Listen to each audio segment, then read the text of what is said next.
Hallelujah dear sisters and brothers, praise the lord. प्रभु इन दिनों में जो वचन भेजते हैं, आप लोगों को इन दिनों में बहुत गहरी रूप से इन वचनों को ध्यान करना चाहिए, वचनों को आदर करना चाहिए, वचनों को ग्रहण करना चाहिए, अपने जीवन में इसको उपयोग करना चाहिए, बहुत ज़रूरी है। आज का वचन प्रभु ने भेजा नीति वचन के 29 अध्याय के 3 वचन में लिखा है, जो पुरुष बुद्धि से प्रीति रखता है अपने पिता को आनंदित करता है, परंतु वेश्याओं की संगति करने वाला धन को उड़ा देता है।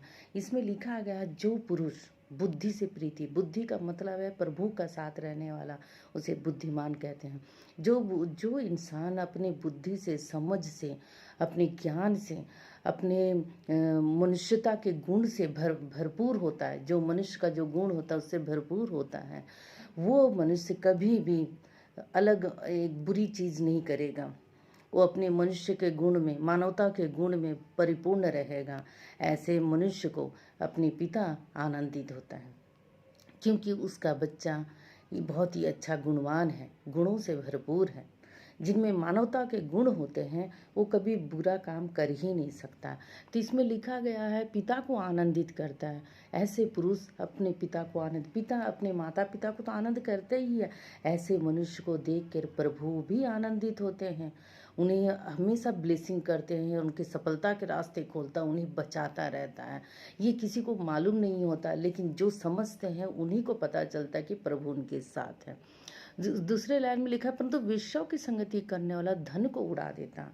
वेश्याओं का मतलब किसी वेश्याओं के पास जाके धन उड़ाना नहीं, इसका मतलब है गंदी कार्य करने वाले, गंदी बातों में चलने वाले, गंदे कामों में रहने वाले, जो समाज का हानि होगा, दूसरे मनुष्यों का हानि होगा, सिर्फ अपना लाभ होगा, अपनी सुखी होगा, अपना खुशी होगा, सब कुछ अपने लिए सोचने वाले को यहाँ पर ही कहता है कि वो कभी भी किसी के लिए अच्छा सोच ही नहीं सकता है।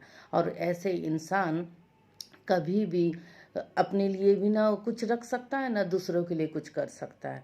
वैसे आदमी अपने पैसे को उड़ा देता। पैसे को उड़ा देने का मतलब है यहाँ पर अपनी बुद्धि ज्ञान को उड़ा देना। अपने बुद्धि ज्ञान को उड़ा देने का मतलब है यहाँ पर ही अपने प्रभु को वो नीचा करना। क्योंकि जब भी कोई कार्य बच्चे करते हैं, अगर अच्छे कार्य करें तो उसका प्रभाव किस पर पड़ेगा? माता पिता पर। और सभी उनका धन्यवाद करेंगे कि माता पिता ने कितने अच्छे से पालन पोषण किया है, इतना नाम कमाया, माता पिता को थैंक यू करेंगे। उसी तरह वही बच्चा जब खराब काम करेगा तो उस माता पिता को भी वो गाली देते हैं कि किस तरह के माता पिता अपने बच्चों का इस तरह का परवरिश किया।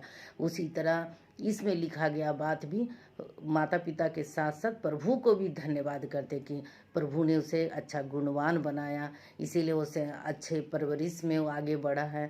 और जो खराब बच्चा होता है, जो अपने कार्यों से बुरा कार्य करता है, वो माता पिता को तो उसको शर्मिंदा तो होना पड़ेगा ही, उसके साथ साथ प्रभु को भी दुख होता है कि मेरा बेटा, मेरा बच्चा गलत कार्य करता है, मेरे इशारों पे नहीं चलता, मेरे कही हुए बातों का वो वैल्यू नहीं करता है। इसीलिए हर दिन वचन भेजते प्रभु की इस चीज़ को वैल्यू करें और उसका आप लोग ध्यान करें और सही मार्ग पकड़िए।